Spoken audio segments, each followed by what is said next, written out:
ইব্রাহিম ইবনে Adham রহমাতুল্লাহি আলাইহির কাছে এক ব্যক্তি আসলো। আসার পরবর্তীতে বলল, ও ইব্রাহিম ইবনে আদহাম, আমি তো অনেক পাপ করি, এই পাপ থেকে আমি কিভাবে বাঁচবো? ইব্রাহিম ইবনে আদহাম বললেন, তুমি যদি পাপ থেকে বাঁচতে চাও তাহলে 5টি প্রশ্নের উত্তর দিতে হবে। 1 নম্বর, ইব্রাহিম ইবনে আদহাম তাকে প্রশ্ন করলেন, ও আল্লাহর বান্দা, তুমি যদি পাপ থেকে বাঁচতে চাও তাহলে তুমি আমার 1 নম্বর প্রশ্নের উত্তর দাও। আর 1 নম্বর প্রশ্ন হলো, যখন তুমি গুনাহ করবে, যখন তুমি পাপ করবে, এই দুনিয়াতে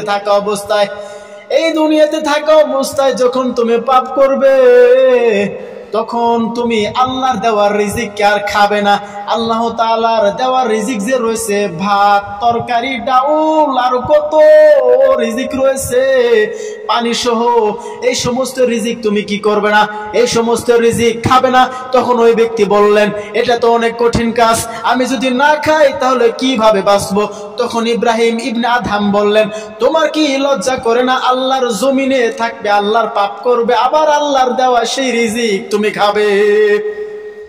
তখন ব্যক্তিটি অনুতপ্ত হয়ে গেল, তাই তোরে সত্যি রে, এই কথা তো সত্য, ইব্রাহিম ইবনে আদহাম যা বলেছেন এই কথা সত্য। 2য় নাম্বার, ইব্রাহিম ইবনে আদহাম তাকে প্রশ্ন করলেন। 2য় নাম্বার, আল্লাহ তাআলার দেওয়া এই দুনিয়ার মধ্যে তুমি থাকতে পারবে না।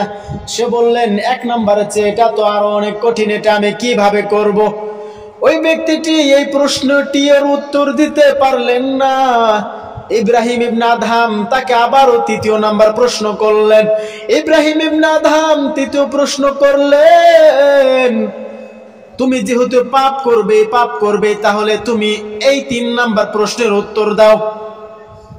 ইব্রাহিম ইবনে আদহাম বললেন, 3 নাম্বার প্রশ্নটি হলো, যখন তুমি পাপ করবে, মহান আল্লাহ তাআলা যাতে তোমাকে না দেখেন, লুকিয়ে লুকিয়ে তুমি পাপ করবে। ওই ব্যক্তি কেঁদে দিল আর বলল, এটা তো কিভাবে সম্ভব? এমন কি দুনিয়ার মধ্যে এমন কি কোন জায়গা আছে যেই জায়গা আমি পাপ করলে আমার আল্লাহ আমাকে দেখবেন না? অবশ্যই আমার আল্লাহ আমাকে দেখবেন। আমি যেখানে লুকাই, যতই সমুদ্র গভীরে যাই, যত বড় বিল্ডিং এর তলদেশে আমি যাই, যতই যেখানে যাই, সেইখানে আমার আল্লাহ আমাকে দেখবেন না। না, এটা কখনো সম্ভব নয়, এটা আমি পারবো না।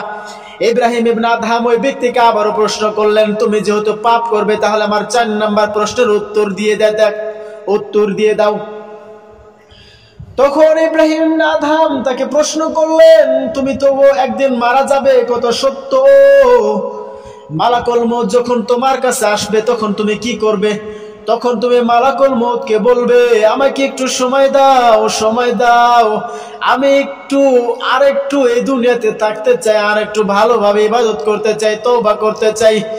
তখন ওই ব্যক্তি বললেন, না, আমার তো এই ক্ষমতা নাই মালাকুল মউতকে ঠেকানোর, মালাকুল মউতকে বলার এই ক্ষমতা তো আমার নাই। তখন এই ব্যক্তি কেঁদে দিল। ইব্রাহিম ইবনে আদহামের 5 নাম্বার প্রশ্ন ছিল, যখন তোমাকে জাহান্নামের দিকে নিয়ে যাওয়া হবে শুধুমাত্র তোমার পাপের কারণে, দুনিয়াতে কত পাপ করেছো,